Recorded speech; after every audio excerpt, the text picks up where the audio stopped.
අයිබෝවන් අපි මේ ඉන්නේ ඇල්ලට යන මග දැන්න වැල්ලවයි කිට්ටුව මේ ඉන්නේ ට්‍රැවල්මෝ අපි දෙන්න අපිත් එක්ක ගමන් යන තව එක්කෙනෙක් ඉන්නවා ඒ තමයි මෙයා ශෙනාලි මම පුද්ගලිකව හරිම ආස පැත්ත තමයි මේ වැල්ලවාය පැත්ත ඉතින් ඔයගලන්ට පේනවත් ඇති මුළු වැල්ලවායම කඳු වලල්ලකින් වට වෙලා තියෙන්නේ මට නම් හරිම ලස්සනයි මේ පැත්ත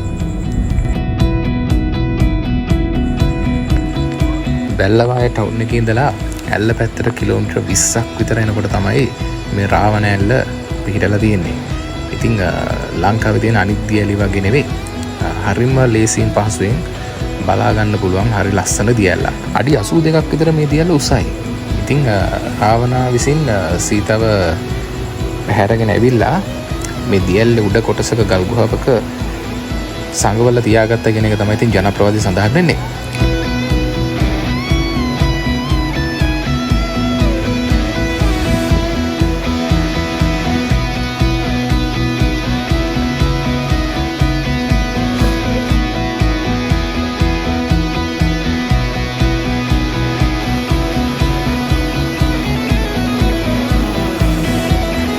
එතනින් පස්සේ අපි ආවා නයින් ආර්ච් එක බලන්න.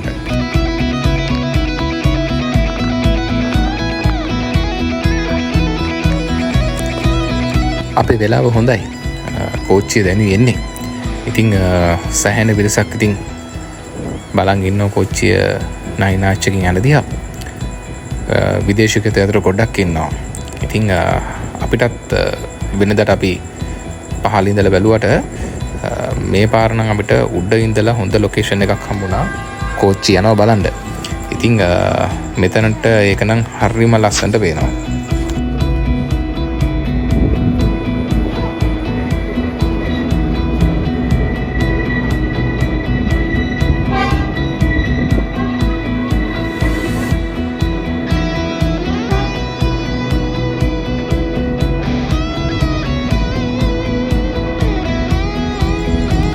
කෝච්චිය මේ යන්නේ බදුල්ලේ ඉඳලා අඹේවලට යනකම් විතරයි.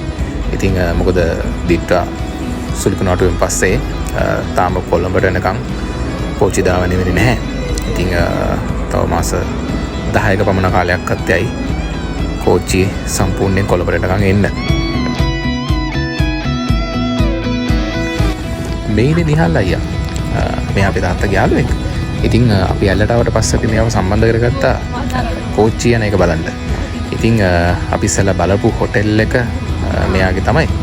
ඉතින් එතනින් පස්සේ අපි මෙයාට කියලා නයින් ආර්ච් එකට යන්න පාරට ඇරලා ගත්ත ත්‍රිවිල් එක යාගේ.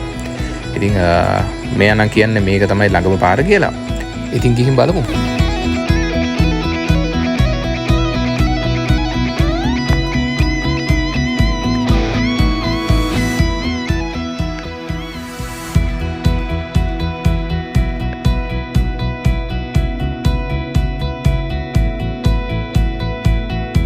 නිහාල් අයියා කිව්වොත් වගේ ඒක තමයි ළඟම පාර. ඉතින් අපිට විනාඩි 5ක්වත් ගියේ නෑ මෙතනට එන්න. ඉතින් අපි මේ ගමන ආවේ සතිය දවසක.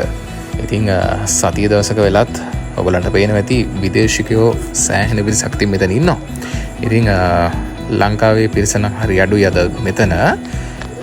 මං හිතන්නේ ඉතින් සෙනසුරාදා දවසක આવුත් නම් මීට වඩා ලොකු පිරිසක් ඉඳී ඉතින් නයින් ආර්ච් එක බලන්න. ඉතින් සතිය දවසක යනවා නම් ඉතින් වඩා හොඳයි.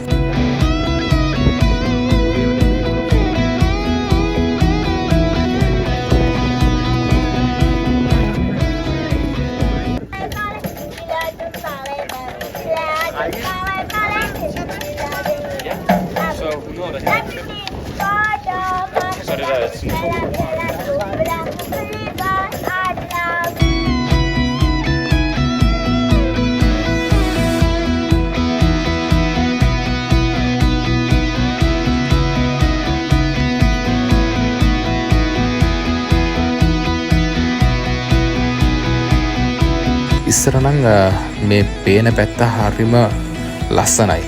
කොල්ල පාරට තිබුණේ. ඉතින් දැන් නම් සෑහෙන රෙස්ටොරන්ට්ස්, හොටෙල්ස්, ගෙස්ට් හවුස් ඉදි වෙලා තියෙනවා. අර ඇතින් පේන නම් ටිප් ටොප් කියන හොටෙල් එක. ඉතින් එතනත් හරිම නිදහස් තැනක්.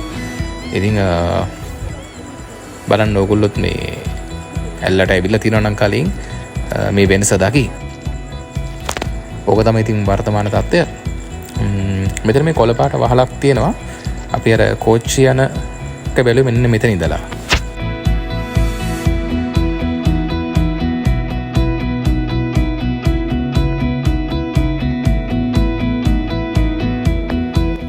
ඊට පස්සේ අපි ආවා 98 acres කියන හොටෙල් එකට. ඉතින් මේක ටිකක් ප්‍රසිද්ධ හොටෙල් එකක්. ඉතින් අපේ යාළුවෙක් හිටියා. ඉතින් ඔය ඉන්නේ යා තමයි.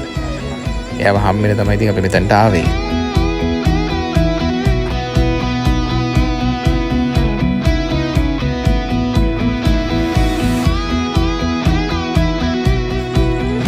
පේනවනේ මාරම ලස්සන හොටෙල් එකක් තමයි මේ 98 හොටෙල් එක.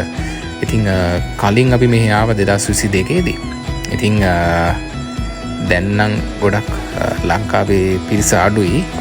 මොකද ඒකට හේතුව ඇත්තටම මෙහි දැන් රූම් එකක ගාන පටන් ගන්න සාමාන්‍යයෙන් ලක්ෂෙත් පැනලා.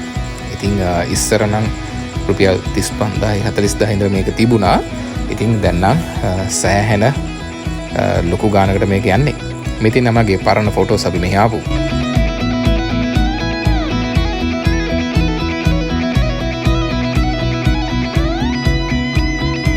මේ තියෙන්නේ රෙස්ටොරන්ට් එක. ඉතින් මෙතනටයි මේකේ පූල් එකටයි මේකේ තියෙන මේ තියෙන රූම්ස් වලටයි එකම view එකක් තමයි 98 හොටෙල් එකේ තියෙන්නේ. ඉතින් මාරම ලස්සනයි. අපි හිටපු ඉඳ දන්නවා ඉතින් ඒක.